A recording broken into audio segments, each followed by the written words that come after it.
Audio Jungle.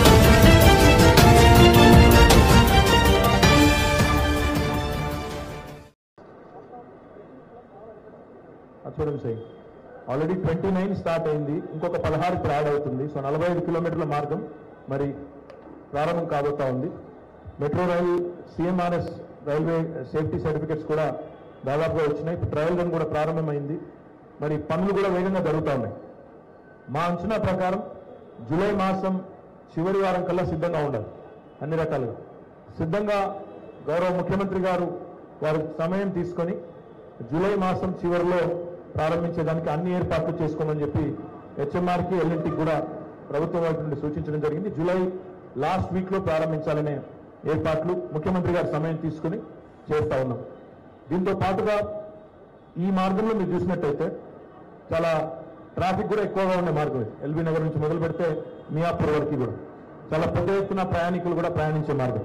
So ఈ మార్గాన్ని కూడా చాలా ఏ రకంగానైతే మియాపూర్లో దాని చుట్టూ మియాపూర్ పరిసర ప్రాంతాలన్నింటి కూడా ప్రజలను ఆకట్టుకునే విధంగా తీర్చిదిద్దడం జరిగిందో అదే పద్ధతుల్లో మనకు ఇక్కడ ఎల్బీ నగర్ నుంచి విక్టోరియా మెమోరియల్ వరకు ఉండే ప్రాంతాన్ని కూడా మంచి పేవ్మెంట్స్తో మంచి హంగులతో అంటే పాదచారులకు అన్ని రకాలుగా కూడా ఏ రకంగానైతే మియాపూర్ డిపో వద్ద డెవలప్మెంట్ చేయడం జరిగిందో అదే రకంగా చేయబోతున్నాం. గతంలో ఒక మాట చెప్పి ఉన్నాము, అన్ని మెట్రో స్టేషన్లు కూడా మరి పార్కింగ్ సౌకర్యం విషయంలో కొన్ని కంప్లైంట్స్ ఉన్నాయి. పార్కింగ్ విషయంలో ఈ 15 రోజుల్లోనే మన హైదరాబాద్ మెట్రో ఆధ్వర్యంలో జిహెచ్ఎంసీ ఆధ్వర్యంలో ఒక 42 MLCPలకి టెండర్లు పిలుస్తా ఉన్నాం. రాబోయే 15 రోజుల్లో ఆ టెండర్ల ప్రక్రియ కూడా ప్రారంభమవుతుంది. సాధ్యమైనంత వేగంగా వాటి నిర్మాణాన్ని కూడా పూర్తి చేసి ఈ 42 మల్టీ లెవెల్ కార్ పార్కింగ్స్ కానీ మల్టీ లెవెల్ పార్కింగ్స్ కానీ అందుబాటులోకి తీసుకొని రాబోతా ఉన్నాం.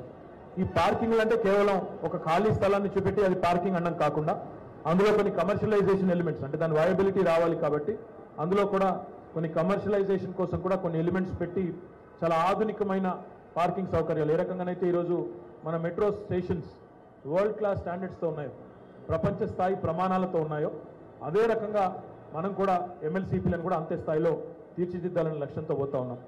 ఈరోజు మేము గమనించిన ఇంకొక అంశం కూడా మంత్రి గారు కూడా రవాణా శాఖ మంత్రి గారు కూడా చూసి ఉన్నారు. MGBS స్టేషన్ ఉంది, మనకి మహాత్మా గాంధీ బస్ స్టేషన్ ఉంది. ప్రతిరోజు వేల మంది ప్రయాణికులు ప్రయాణించే ప్రాంతం. ఆ MGBS బస్ స్టేషన్ని కూడా మెట్రోతో అనుసంధానం చేయడం ద్వారా ఎవరైనా బస్సు దిగిన తర్వాత కూడా నేరుగా ఇంటికి వెళ్ళాలి అంటే మెట్రో స్టేషన్ నుంచి డైరెక్ట్గా వెళ్ళే విధంగా కూడా ఏర్పాట్లు చేస్తూ ఉన్నాం.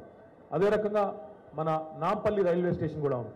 నాంపల్లి రైల్వే స్టేషన్ కూడా మెట్రోతో అనుసంధానం చేయడం ద్వారా మళ్ళీ లాస్ట్ మైల్ రైల్వే స్టేషన్లో నుంచి బయటికి వచ్చి నేరుగా మెట్రో ఎక్కి ఇంటికి పోయేదానికి కూడా ఏర్పాట్లు కూడా చేస్తూ ఉన్నాం. అదే రకంగా ఇంకో ఏంటండి వీడియో నచ్చిందా? అయితే ఓ లైక్ వేసుకోండి, లేదంటే ఓ కామెంట్ చేయండి. ఎప్పటికప్పుడు మా వీడియోస్ చూడాలంటే సబ్స్క్రైబ్ చేసుకోండి.